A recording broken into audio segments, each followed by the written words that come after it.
Subscribe कीजिए हमारे channel को और बेल आइकॉन को दबाइए हमारी लेटेस्ट वीडियो सबसे पहले देखने के लिए।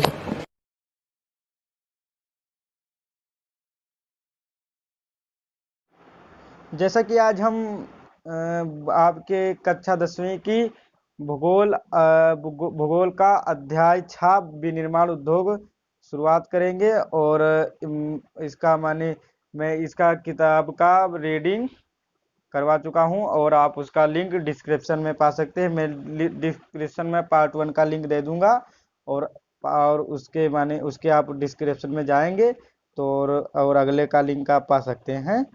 और हम ज़्यादा टाइम ना करते हुए और इसे शुरुआत करते हैं। जैसा कि प्रश्न अभ्यास देखेंगे, पहला पाठ्यक्रम से पाठ्य पुस्तक से देखेंगे। इसमें लिखा है बहुवैकल्पिक प्रश्न, निम्न में से कौन सा चूना पत्थर को कच्चे माल के रूप में प्रयुक्त करता है? आप देखेंगे एल्युमिनियम। एल्युमिनियम में एल्यूमिना का प्रयोग किया जाता है। और चीनी में देखेंगे तो कच्चे माल के रूप में गन्ना का प्रयोग किया जाता है। और सीमेंट जो होता है, सीमेंट में चूना पत्थर का प्रयोग किया जाता है। और पटसन में देखेंगे तो पटसन में आपको जूट का प्रयोग किया जाता है। इसलिए आपका गा सही होगा। गा सही कर सकते हैं। और हम देखेंगे अगला क्वेश्चन। आप चाहें तो खुद हल कर सकते हैं वीडियो पॉज कर। निम्न में से कौन सी एजेंसी सर्वाधिक क्षेत्र में स्टील को बाजार में उपलब्ध कराती है? स्टील को बाजार में उपलब्ध कराती है हैल नाम की एजेंसी। तो उसमें कोई दिखाया नहीं गया था, बुक में तो नहीं था। सेल नाम का था। और टाटा स्टील दिया गया है तो टाटा स्टील नहीं होगा, इसका सेल होगा। Steel authority Indian limited. और फिर MNCC ये भी नहीं होगा आपका। और टाटा स्टील ये भी नहीं होगा आपका। गा होगा, माने खा होगा, सॉरी खा। निम्न में से कौन सा उद्योग बॉक्साइट को कच्चे माल के रूप में प्रयोग करता है? बॉक्साइट को कच्चे माल के रूप में प्रयोग करता है। तो आप देखेंगे बॉक्साइट को हम जहाँ बताए थे आपसे, एल्युमिनियम में बॉक्साइट का प्रयोग किया जाता है। और सीमेंट में तो आप देख चुके हैं कि चूना पत्थर का किया जाता है, पटसन में जूट का किया जाता है और स्टील में स्टील का किया जाता है। और अब आप देखेंगे इसका आंसर होगा तीसरे का एल्युमिनियम का होगा। और हम देखेंगे निम्न में से कौन सा उद्योग दूरभाष कंप्यूटर आदि संयंत्र से निर्मित करता है? सूचना प्रौद्योगिकी। पहला स्टील देखेंगे तो स्टील से है। एल्युमिनियम से रिलेटेड होगा उद्योग। और फिर और सूचना प्रौद्योगिकी, तो इसका होगा आप दूरभाष कंप्यूटर आदि संयंत्र निर्मित करते हैं। और इसे कह सकते हैं आप सूचना प्रौद्योगिकी। आप देखेंगे जो सूचना देते हैं। और इलेक्ट्रॉनिक आपको बताया गया था, उसमें आप देख सकते हैं। निम्नलिखित प्रश्नों के उत्तर लगभग 30 शब्दों में दीजिए। माने आपका ये कह सकते हैं कि 3 नंबर क्वेश्चन में आ सकता है। विनिर्माण क्या है? आप विनिर्माण को आप देखेंगे, कच्चे पदार्थ को मूल्यवान उत्पाद में परिवर्तित कर अधिक मात्रा में वस्तुओं के उत्पादन को वस्तु निर्माण या विनिर्माण कहते हैं। जैसे लकड़ी से कागज बनाना, गन्ने से चीनी बनाना तथा लौह अयस्क से लोहा इस्पात संयंत्र लगाना। विनिर्माण उद्योग किसी भी देश के विकास की रीढ़ माने जाते हैं। अब आपका क्वेश्चन आ सकता है 1 नंबर में, किसी देश का रीढ़ किसे माने देश का रीढ़ किसे माना जाता है। तो आपको अगर याद रहेगा तो आप लिख सकते हैं विनिर्माण उद्योग को किसी देश के रीढ़ माना जाता है। रीढ़ जिसे आपको बैकबोन कहा जाता है कि पूरे शरीर को खड़ा रखने में वही काम करता है। इसी तरह क्योंकि ये कृषि के आधुनिकीकरण के साथ साथ अन्य उद्योगों के विकास में भी सहायक हैं। और माने क्यों देख सकते हैं आप। फिर उसके बाद क्वेश्चन नंबर माने दूसरा आप देखेंगे, उद्योगों की अवस्थिति को प्रभावित करने वाले 3 भौतिक कारक बताएं। भौतिक कारक आप देखेंगे, उद्योगों की अवस्थिति को प्रभावित करने वाले भौतिक कारक निम्नलिखित हैं। जैसे आप देखेंगे, पहला आप देखेंगे कच्चे माल की उपलब्धता। अधिकांश उद्योग वही स्थापित किए जाते हैं जहां उनके लिए कच्चा माल आसानी से उपलब्ध हो सके। जैसे अधिकांश लोहा उद्योग प्रायद्वीपीय भारत में ही है क्योंकि वहां लोहे की खानें और कच्चा माल आसानी से प्राप्त हो जाता है। प्रायद्वीपीय आप जानते हैं जो तीनों ओर से घिरा हुआ हो जल से, और द्वीप जानते हैं जो चारों ओर से।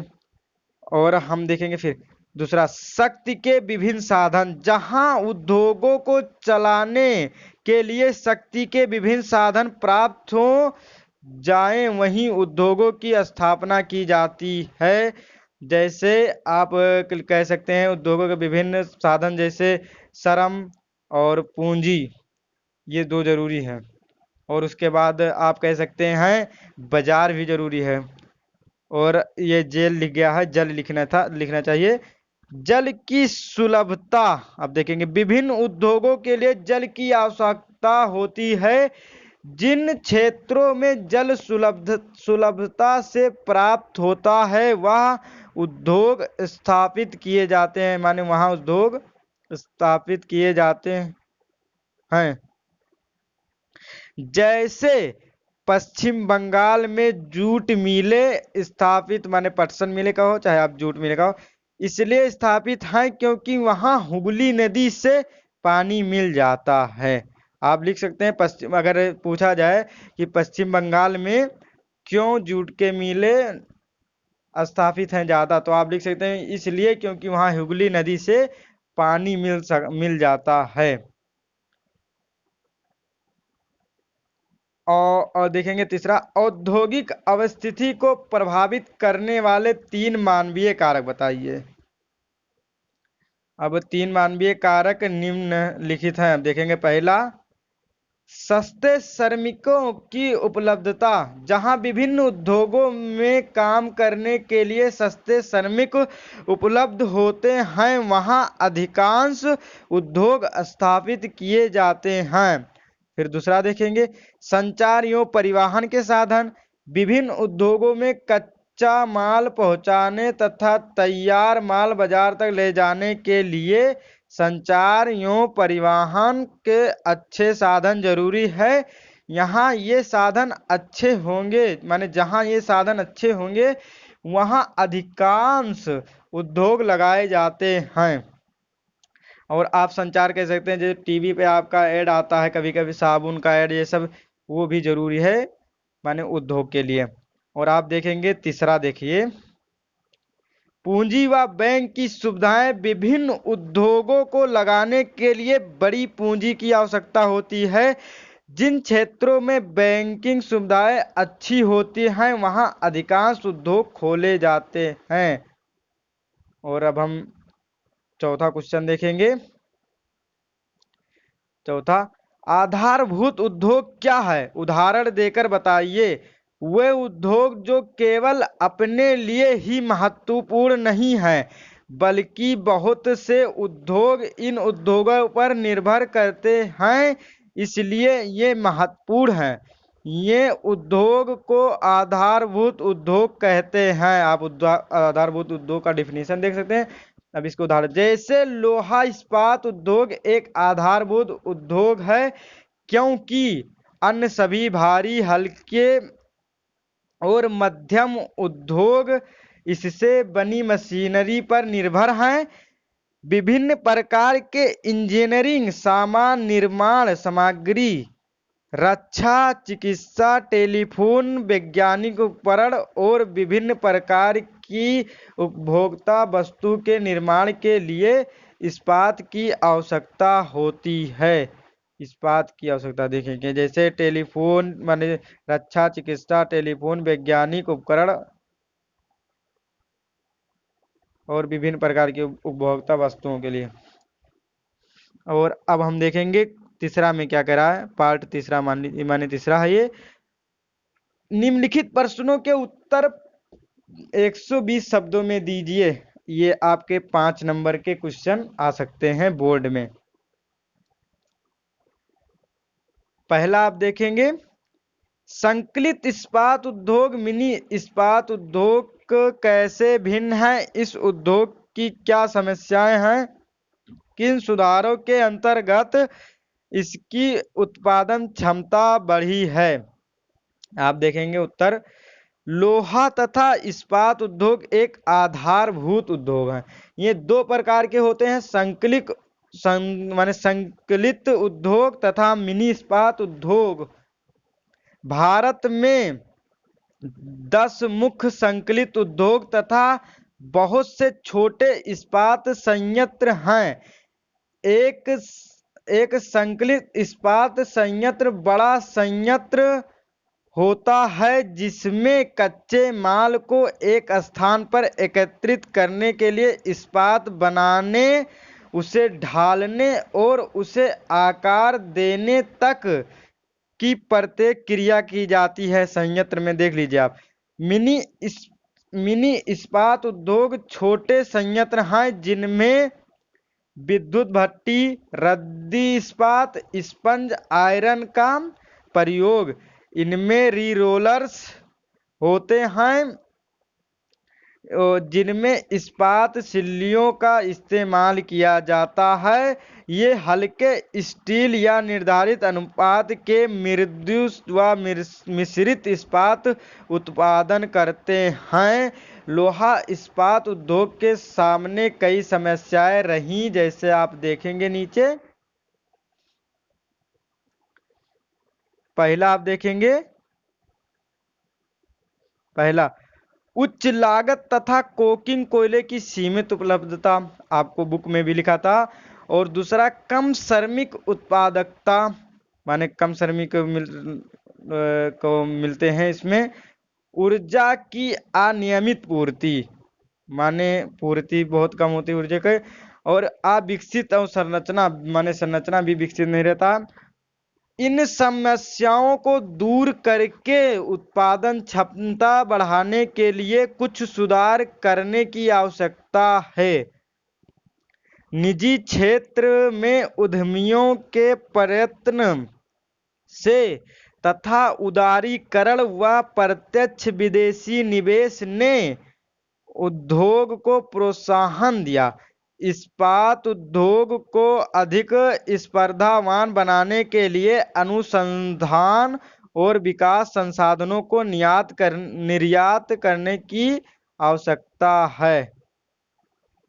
नियत करने की, सॉरी। और अब हम देखेंगे उद्योग पर्यावरण को कैसे प्रदूषित करते हैं। पहले देखिए कागज।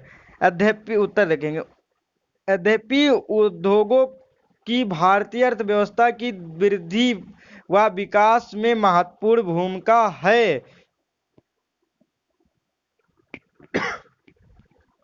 उद्योगों ने बहुत से लोगों को काम दिया है और राष्ट्रीय आय वृद्धि की है।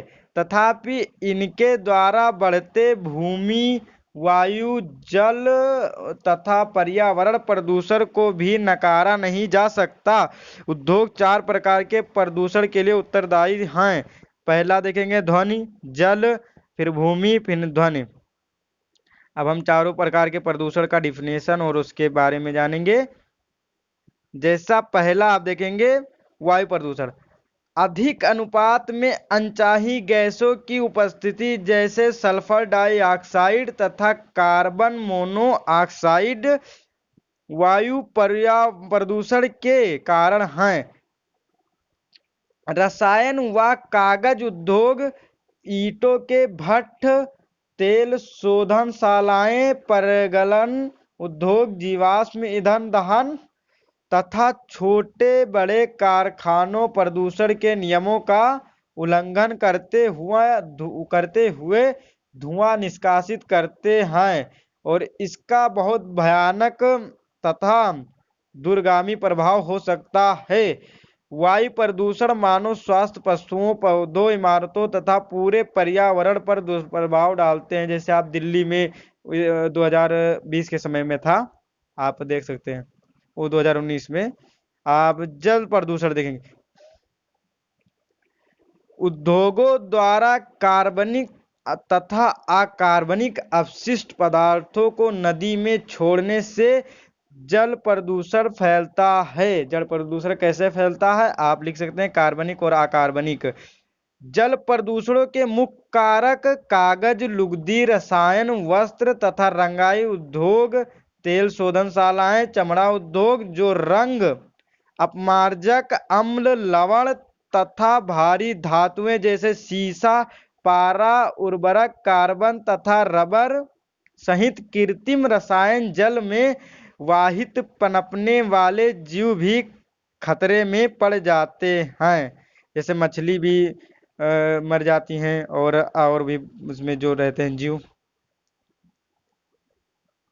आप तीसरा देखेंगे, भूमि का क्षरण, कारखानों से निकलने वाले विषैले द्रव पदार्थ और धातु युक्त कूड़ा कचरा भूमि और मिट्टी को भी प्रदूषित किए बिना नहीं छोड़ते हैं। जब ऐसी विषैली पानी किसी भी स्थान पर बहुत समय तक पड़ा रहता है तो वह भूमि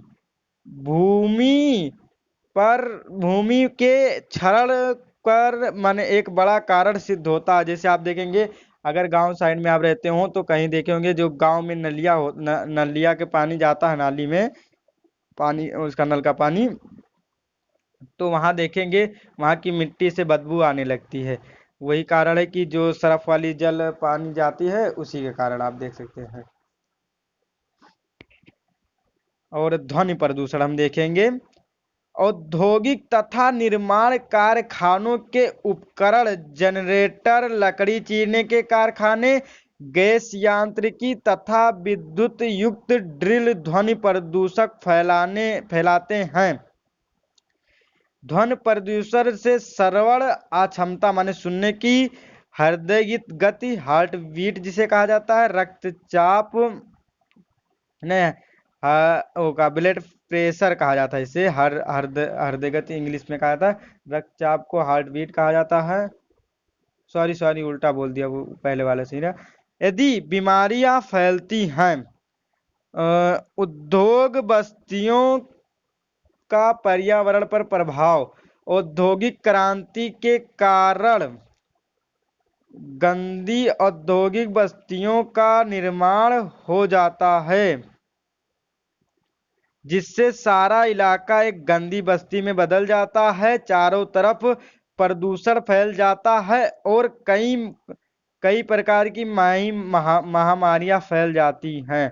माने औद्योगिक के कारण बस्तियों पर क्या प्रभाव पड़ता है आप लिख सकते हैं अगर आप इसे पढ़े हैं तो। और फिर हम क्वेश्चन नंबर तीसरा को देखेंगे, उद्योगों द्वारा पर्यावरण निम्नीकरण का काम करने के लिए उठाए गए विभिन्न उपायों की चर्चा करें।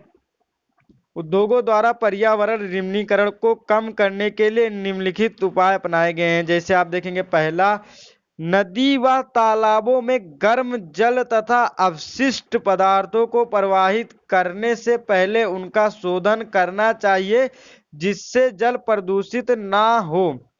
आप इसे जरूर पढ़ लीजिए, ताकि आपके पेपर में ये ऐसा क्वेश्चन जरूर पूछता है, ताकि कि आपको देश के बारे में, माने आप उद्योगों से रिलेटेड कैसा सोचते हैं विचार, ये आपकी जानकारी के लिए जरूर पूछेगा सीबीएसई वाला। और आप इसे जरूर याद रखिए, ये समझ लीजिए कि आपके टेस्ट में भी आ सकता है, दोनों में। दूसरा, कोयले, लकड़ी या खनिज तेल से पैदा की गई बिजली जो हवा को प्रदूषित नहीं करती हैं, लिखना चाहिए, नहीं करती हैं, सॉरी। इसके स्थान पे जल द्वारा पैदा की गई बिजली का प्रयोग करना चाहिए। अच्छा, जो कोयले और उससे पैदा माने की गई बिजली को प्रयोग करते हैं वो जल के द्वारा पैदा किए जाने से, लेकिन उसमें भी घाटा लगता है। अब इस समय सौर ऊर्जा का प्रयोग करना चाहिए, हम तो यही कहेंगे भाई। ऐसे में वातावरण शुद्ध रहेगा। जल से करीब माने कि गरीबों का भी नुकसान होता है जहां पर डैम लगाया जाता है। फिर तीसरा देखेंगे, और वायु प्रदूषण को कम करने के लिए कारखानों में ऊंची चिमनियों में इलेक्ट्रोस्टैटिक अवक्षेप स्क्राइबर उपकरण तथा गैसीय प्रदूषक पदार्थों को जड़त्यों के रूपक में पृथक माने अलग करने के लिए उपकरण होना चाहिए। कारखानों में कोयलों की अपेक्षा तेल व गैस के प्रयोग से धुएं के निष्कासन में कमी लाई जा सकती है। और फिर चौथा आप देखेंगे, ध्वनि प्रदूषण को कम करने के लिए जनरेटरों में साइलेंसर लगाया जा सकता है, और ऐसी मशीनरी का प्रयोग तभी किया जाए जो ऊर्जा में सक्षम हो तथा कम ध्वनि प्रदूषण करें। और ध्वनि अवशोषित करने वाले उपकरणों का इस्तेमाल करना, कानों पर शोर नियंत्रण उपकरण पहनना चाहिए, माने काम करते वक्त जहां वहां फैक्ट्री में जो काम कर रहे हैं लोग। और अब पांचवा देखेंगे, इसका क्या बता रहा, फैक्ट्री से निकलने वाला प्रदूषित जल को वहीं इकट्ठा करके रासायनिक प्रक्रिया द्वारा उसे साफ किया जाए और बार बार प्रयोग में लाया जाए। ऐसे में नदियों और आसपास की भूमि का प्रदूषण काफी हद तक रुक जाएगा। ये सही है आपका। और जानवर भी कम मरेंगे। नदी में पानी, खराब पानी चला जाता है तो उसे दूषित पानी से जानवर पी लेते हैं तो मर जाते हैं, मछलियां तो मर ही जाती हैं। अब आप क्रियाकलाप को मैं आपको सिर्फ वीडियो माने दिखा रहा हूँ, आप इसको खुद कर लीजिएगा। इसके बारे में ज़्यादा कुछ नहीं आता है पेपर में, लेकिन आप इसको पढ़ सकते हैं इसके लिए माने वीडियो पॉज कर। और आप, और इसी के साथ मैं कह रहा हूँ कि आप माने आपका ये वीडियो ख़त्म होता है। और इसी माने देखने के लिए धन्यवाद आपको। और आप इसे आप चाहें तो चाहे नोट कर सकते हैं बस। और इसी के साथ मैं आपको दोबारा धन्यवाद कहूँगा। और इसे आप शेयर करें, लाइक करें, अपने दोस्तों को भी करें। और जहां मुझसे इसमें गलती हुई है कमेंट कर जरूर बताएं, ताकि मैं उसे सुधारने की कोशिश करूं, क्योंकि अभी मैं भी नया सीख रहा हूं और आपका सहायता चाहिए मुझे। थैंक यू, मैंने 3 बार थैंक यू मैं बोल चुका हूं और एक बार अभी उसमें लिख कर भी आएगा।